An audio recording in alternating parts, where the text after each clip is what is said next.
Alright nation, let's set the stage. We're stepping into the second phase of WutheringWaves version 2.2, and with that comes the return of a fan favorite, the Shorekeeper. But here's the kicker, she's only sticking around for about 2 weeks. Yeah, it's a blink in an eye and you'll miss it situation. That shorter window might make it tougher for some players to grab her, including myself since I missed the first banner because I fell asleep early. But on the bright side, it means Zani banner is dropping even sooner than expected, and let's be real, she's been one of the most hyped characters since the leak has dropped. So her arrival, it's a big deal. And you know what's even bigger deal? Today's sponsor, LD Shop.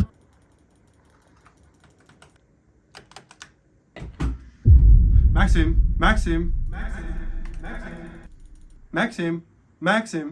What do you want, man? I'm trying to get this character from WutheringWaves, but everything is so expensive, man. What can I do? Of course I can help you. Have you ever heard of LD Shop? LD Shop? What is that? No? Get closer. Let me teach you a thing or two. In order to save you guys a ton of money, today's video is sponsored by LD Shop, the official top-up platform developed by the LD Emulator Group, a trusted name in mobile gaming. If you are playing WutheringWaves, this is the place to save big. Top-up starts with a 10% discount, and yes, it's completely safe and secure. To make things even easier, head to the game top-up page and connect your email with your Kuro Game account in the account center. From there, just log in with your game account and you are ready to recharge smoothly. Need proof? It's worth it. You can compare prices between in-game and LD Shop. It's items like the Lunite subscription or the Lunite 6480 bundle are often cheaper here, and you still get everything directly in your account. Now, let me show you how simple it is to top up. Visit the LD Shop website, link in the description, log in using your Kuro Game account method, select the product you want, complete your purchase, and boom. Check your game, your item are already there. New users also get access to exclusive coupon. You'll receive a 10% off coupon and another 5% if you click the link in the description, saving you up to $50. Make sure to check the link in the description in order not to miss out and save a ton of money. And that's not all. Your first top up on LD Shop comes with an extra bonus, and if you spend over $80, you'll unlock VIP status, which rewards you with a free 30-day Lunite subscription. Don't wait, click the link in the description and start saving on every WutheringWaves top up today with LD Shop. Huge thank you to LD Shop for sponsoring this segment of the video. Now enjoy the rest of the video. Why all the buzz? You're probably wondering. Well, Zani isn't just any new character, she's our first anniversary unit. That alone makes her a must watch for, and for many players, a must pull. If you've already locked in your decision to summon her, you are going to want to get ahead of the curve. So today I've got you covered with everything you need to know. What materials you'll need to max her out on day one, the best teams to run her with, which weapons will let her shine, and of course whether or not she's worth the pull. But before we dive in, if you want more WutheringWaves content delivered with a splash of fun and a dash of depth, go ahead and hit that subscribe button. It really helps the channel, and I promise you to keep you ahead of the meta while keeping the game a little bit more fun.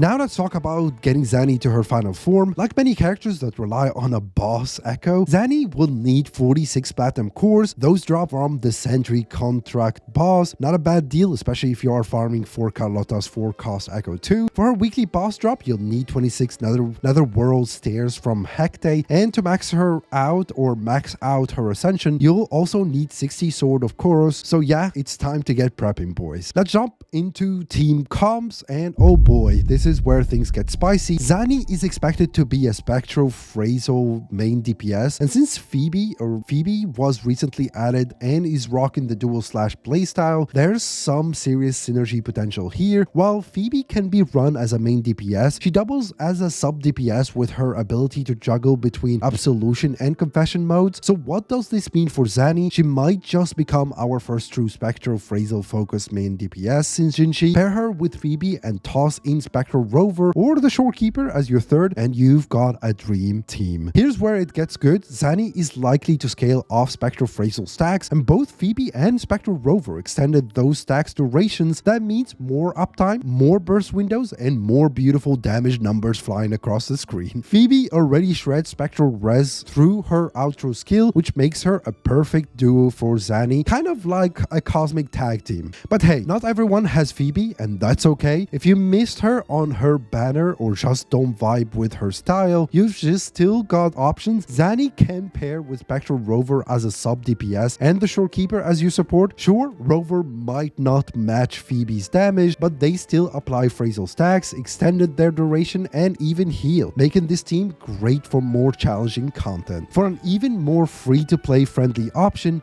you can swap in Verena instead of the Shorekeeper. She's available through the selector and other methods, so there is a good chance you've got her, and boom, there you have it, a free-to-play win without spending an enormous amount of Aserit. Now, here is the cheeky twist. Mortify. If those Zani leaks are true and she has abilities that scale off heavy attacks, Mortify becomes a top-tier sub-DPS pick. He's the only character in the game that specifically buffs heavy attack damage, which makes him the peanut butter to Zani's jelly. In this team, you could run Zani plus Mortify plus Spectral Rover or the Shorekeeper, depending on whether she can fully apply and maintain Spectral Phrasal on her own, so it's going to be crazy. It's all about flexibility, and Zani got it. From high-end synergy with Phoebe to budget-friendly builds with Verena and Rover, she's shaping up to be very player-friendly without sacrificing output. That's huge for new players who joined for the anniversary and wanted a team that can take them far. Alrighty, let's talk about weapons. Zani's signature Gauntlet will unsurprisingly be her best in slot. It's expected to amplify Spectral Phrasal related damage, and if you want to maintain her long term, it's worth the investment. But let's just say you can't afford it. Don't stress, Tragic Comedy is a top alternative. It got crit rate buffs attack by 20% and boost heavy attack damage by a whopping 48%, and yes, that's as good as it sounds. You've also got Verity Handle, which is solid if Zani can chain her resonance skills quickly. Abyss Surges is a stat stick at best, but hey, it's all you've got, it will do. 4 stars, Stoner gives you crit rate and liberation damage, while Legend of the Drunken Hero gives up to 16% attack when hitting enemies with debuffs. Both are excellent choices for budget builds. Now into Echo build. Easy win here, 5-piece Eternal Radiance is your go-to. The 2-piece bonus gives 10% spectral damage, and the 5-piece turns phrasal stacks into pure value, 20% crit rate and 15% more spectral damage when enemies hit 10 stacks. Translation, huge damage, huge consistency. Your main Echo should be Nightmare Morning Axe. It gives a flat 20% spectral damage bonus, and when enemies are phrasal, the Echo skill damage gets doubled. Yeah, you heard me right, it's going to be doubled. It's basically made for Zani at this point. If you don't have Eternal Radiance, get ready. The Celestial Light set can tide you over. It's not quite as spicy, but the 40% spectral damage boost is nothing to scoff at.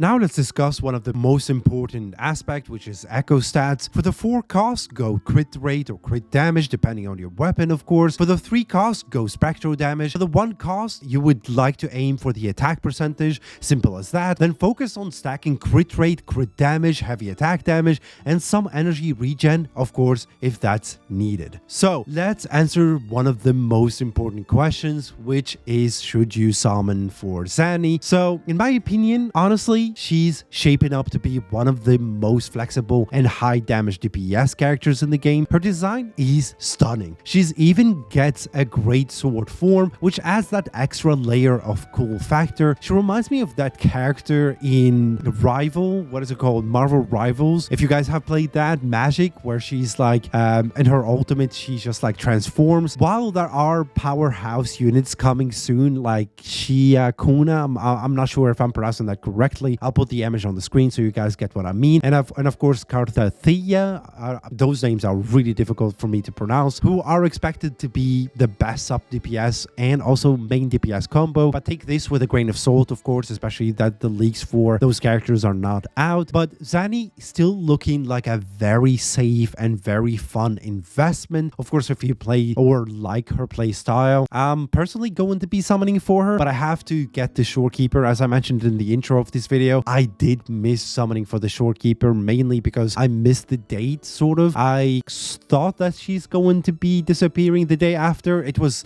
a big confusion on my part, so I missed her. So I have to like to win that 50-50 and also aim for Zani. I don't know. I'll keep you guys updated how those summons go once I know, of course, but wish me luck. But yeah, to gather up some final thoughts for you guys, it basically depends on you guys. If you love her design, her gameplay, or just want to celebrate the anniversary with a bang, without having to wait for a month or an extra month before summoning for the next character, just pull for her, have fun, and try to get more Astrid or farm more Astrid as more events are coming. But you just like have to know your priorities, honestly. If you're planning to go hard on future banners, either way, you really can't go wrong with Zani, in my opinion. But yeah, of course, it depends on what kind of priority you guys are setting up in the game. You want to like to play for fun, or you want to kind of beat every high level or end game content in the game. So yeah, let me know in the comments down below what you guys think, of course. But yeah, if you're pulling for Zani or saving up for the next banner, let me know in the comments down below as well, because I'd love to hear your strategy, because your comments usually help me set up my mind and also like give me a different perspective, like how you guys think, of course. But as always, thank you so much for the support that you guys have been giving me, and thank you so much for LD Shop for sponsoring these videos. It helps a lot, especially if I want to like to make videos for you guys. But of course, the ultimate thank you is for the people that are liking, watching these videos, and also sort of like keeping up with everything that I'm posting on every social media account that I have. But with that being said, drop a like, subscribe, all those good stuff, and I'll be catching you guys in the next video, hopefully.